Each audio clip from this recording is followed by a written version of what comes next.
Ik denk wel dat plastic een probleem is, ja.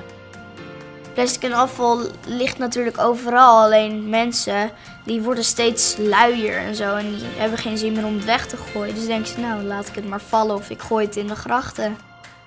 Meestal als ik ga fietsen of zo, dan zie je overal wel iets liggen.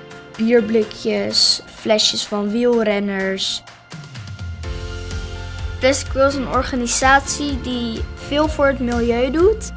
Ik weet ook dat ze gaan vissen en zo in de Amsterdamse grachten. En thuis heb ik ook wel wat opgezocht. Ja, ik vind het zo leuk om te doen. Het lijkt me echt heel leuk. Ik heb ook een beetje kriebels in mijn buik.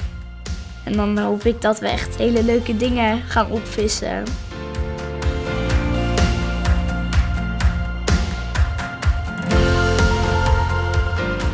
Het was echt super leuk, want we gingen met schepnetjes en zo. En we waren met een heel leuk groepje. We werden 2 groepjes opgesplitst. Gingen we in 2 bootjes en die waren allebei van plastic gemaakt ook. En we moesten ook tegen elkaar strijden. En dat was ook wel echt van, oh ja, snel, snel, snel. We moeten dat pakken en dan winnen we.